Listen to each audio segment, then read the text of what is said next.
कल का प्रवचन सुनकर मुल्ला नसरुद्दीन ने तय कर लिया कि मुझे भी उस पार जाना है, नदी पार करनी है चाहे कुछ भी हो जाए।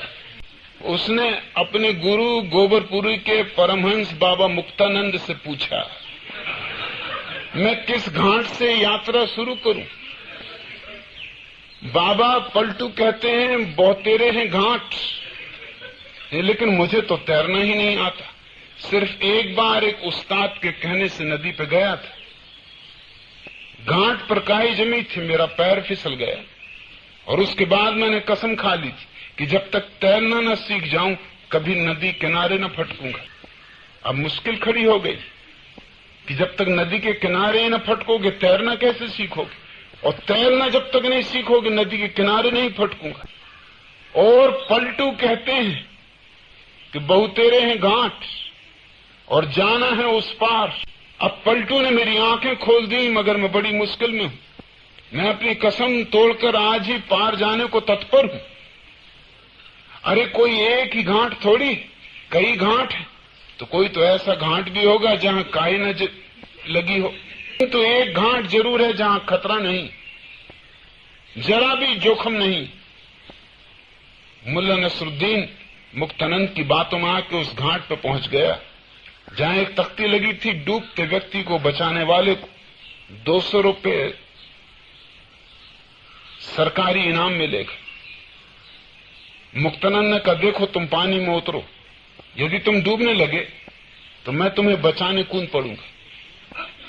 इस प्रकार मुझे 250 रुपए पुरस्कार में मिल जाएंगे, और यदि खुदा न खास्ता तुम तैर ही गए तो उस पार लग जाओगे।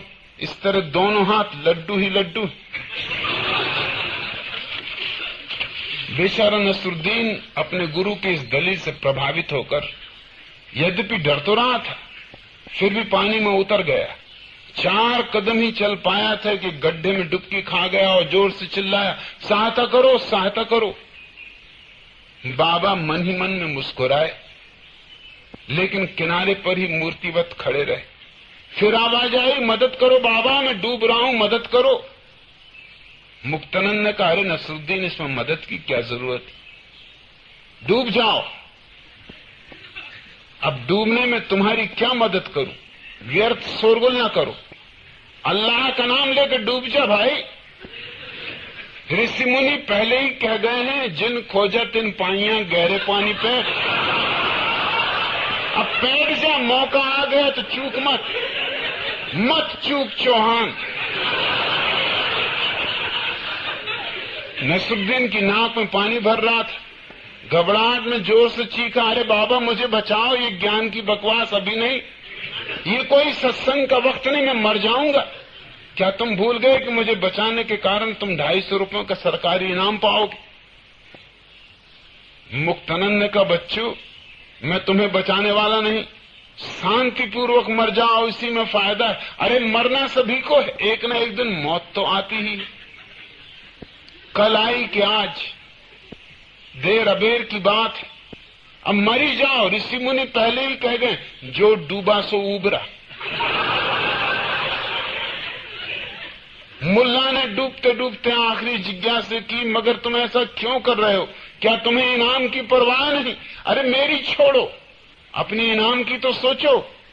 मुक्तानंद ने जवाब दिया, परवाह क्यों नहीं, अरे इसी कारण तो तुम्हें बचा नहीं रहा।